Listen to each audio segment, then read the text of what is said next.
Selanjutnya masuk ke pembangkit uap atau boiler.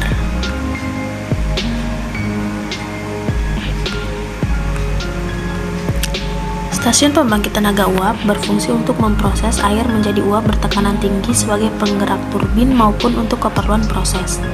Tenaga yang dibutuhkan di pabrik gula berupa tenaga gerak dan tenaga panas. Uap baru yang bertekanan tinggi akan digunakan sebagai pembangkit tenaga gerak. Uap bekas pembangkit tenaga gerak akan digunakan untuk keperluan proses yang membutuhkan tenaga panas. Uap yang dihasilkan mempunyai temperatur 300 hingga 450 derajat Celcius, dengan tekanan uap masing-masing berbeda. Sebagai suatu unit produksi, pabrik gula memerlukan tenaga energi untuk menggerakkan peralatan-peralatannya.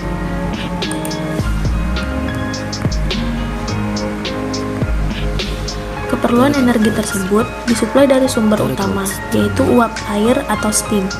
Ketel atau boiler adalah unit peralatan yang berfungsi untuk memproses air pengisi ketel menjadi uap atau steam. Uap yang dihasilkan ini masih merupakan uap baru dan panas atau superheater steam yang akan dipergunakan untuk tenaga penggerak turbin. Steam tersebut bersifat jenuh atau saturated yang akan digunakan sebagai media pemanas. Penggunaan uap baru dari ketel digunakan untuk penggerak turbin sebagai penggerak gilingan dan generator sebagai unit pembangkit listrik.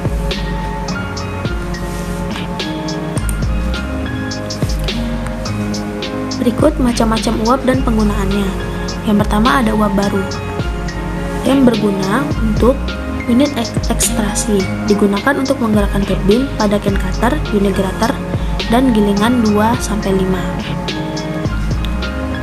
Kemudian unit powerhouse sebagai penggerak turbin alternator dan untuk pemenuhan kebutuhan uap evaporator dan masakan apabila uap bekas kurang tetapi harus diturunkan suhu dan tekanannya.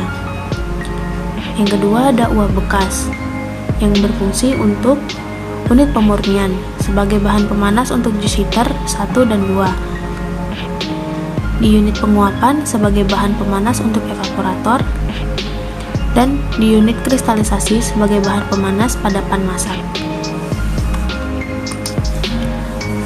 Kemudian ada uap bleeding. Uap bleeding berguna untuk memenuhi kebutuhan unit penguapan dan masakan apabila uap bekas tidak mencukupi.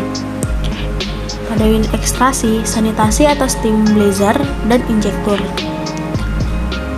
Unit kristalisasi untuk pemanasan air, kerengsengan pipa-pipa pan, dan pipa-pipa masakan. Unit putaran untuk washing steam, kerengsengan pipa-pipa stroop dan clear dan infektur. Kemudian untuk laboratorium. Laboratorium untuk pemanas pada unit ekstraksi ampas dan infektur nira. Berikut syarat-syarat steam yang baik. Yang pertama, tidak menimbulkan kerak, tidak boleh carry over, tidak boleh menimbulkan korosi pada pipa, dan tidak boleh mengandung soda kaustik. Berikutnya ada air pengisi ketel. Air pengisi ketel merupakan air yang dimasukkan dalam boiler untuk selanjutnya diubah menjadi uap. Air pengisi ketel berasal dari kondensat dan air sumur yang selanjutnya dilakukan pengolahan di water treatment plant atau WTP, sehingga memenuhi syarat sebagai air pengisi ketel. Apabila air pengisi boiler yang tidak memenuhi syarat namun tetap dipaksakan, akan dapat mengakibatkan beberapa masalah pada pipa pemanas dalam boiler. Masalah-masalah yang sering muncul adalah terbentuknya kerak, terjadinya korosi, dan timbulnya buih atau carry over.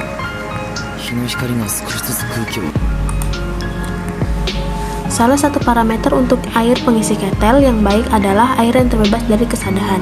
Kesadahan terdiri dari dua jenis, yaitu yang pertama ada kesadahan sementara.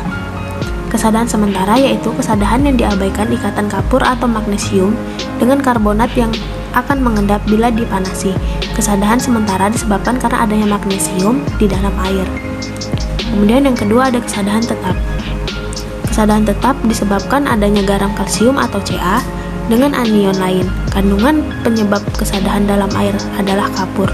Kapur dalam air hanya sedikit, tetapi dengan adanya gas CO2 dapat melarutkan kapur lebih banyak dan mengandung bikarbonat.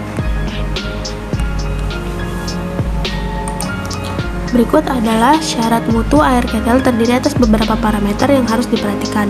Parameter yang digunakan sebagai patokan antara lain berdasarkan tekanan dan berdasarkan pembuatan atau produsen.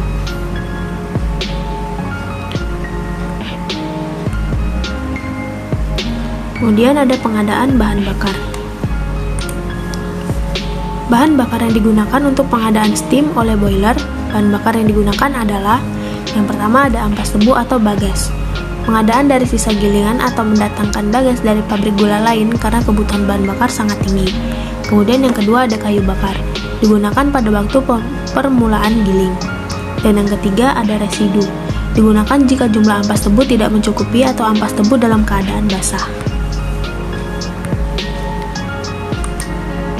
Kemudian ada penggunaan uap air. Pada tahap awal giling, sebagai air pengisi ketel diambil dari air sungai yang sudah disaring dan diolah dalam water treatment.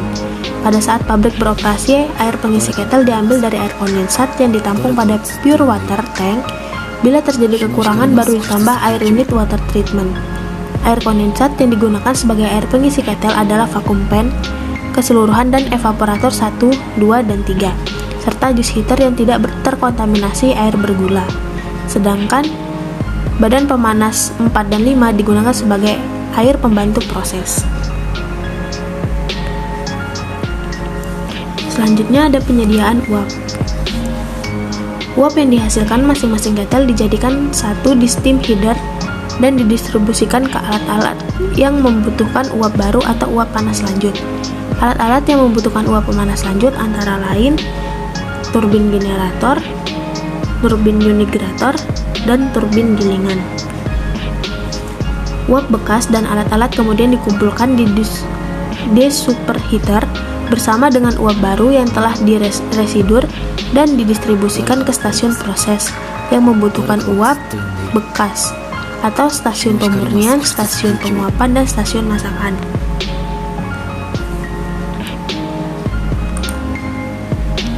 Berikut adalah hal-hal khusus atau problematik dan cara mengatasinya. Penggunaan air konden sebagai air pengisi ketel memenuhi beberapa persyaratan, antara lain suhu air konden relatif tinggi, pengontrolan untuk air kondensat dengan cara analisa Scar-Bloom atau analisa zat organik. Kemudian ada air pengisi ketel yang mengandung zat organik membawa akibat buruk pada ketel. Untuk air pengisi digunakan bahan kimia yang dapat menaikkan pH, misalnya soda, karena kalau air pengisi ketel bersifat asam maka akan mengakibatkan kerusakan terhadap bahan dari ketel tersebut. Selanjutnya ada kekurangan air pengisi ketel. Cara mengatasinya dengan tangki penampungan air pengisi ketel diupayakan tidak kosong dan proses eksternal treatment berjalan lancar. Dan yang terakhir, ada kerusakan pada pH air pengisi ketel. Cara mengatasinya dengan penambahan bahan kimia seperti NaOH dan Na2PO4.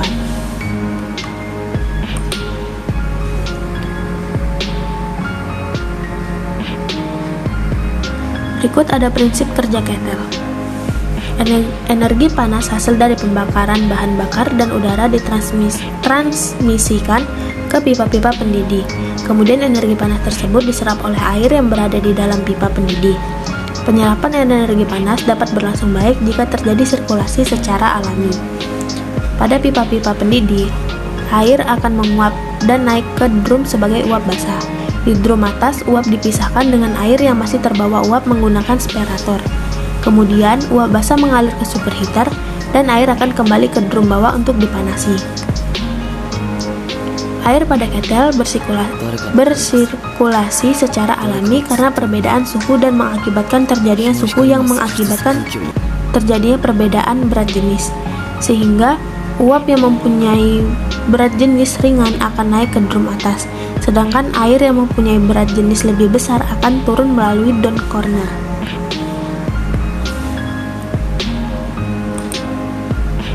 Dalam penggunaan water treatment eksternal, menggunakan resin yang sudah tidak aktif dapat menyebabkan kandungan-kandungan dalam yang dapat mengganggu proses pada ketel masih ada. Cara mengatasinya dengan cara meregenerasi pada resin yang akan digunakan. Foaming adalah pembentukan busa atau buih pada permukaan air ketel karena adanya zat padat terlalu tinggi, adanya lemak alkali berlebihan. Carryover adalah loncatan air ketel ke dalam secara terus-menerus sehingga garam-garam yang larut dalam air ketel larut dalam uap. Priming adalah pelemparan air ketel ke dalam uap. Cara mengatasi foaming, carryover, dan priming adalah dengan mengatur zat padat terlarut dan alkalinitas air tidak terlalu tinggi menggunakan pengurasan atau blowdown. Kemudian ada cerobong berwarna hitam, yaitu cara mengatasinya periksa keadaan bahan bakar ampas, periksa volume bahan bakar ampas, dan yang terakhir periksa pemakaian udara.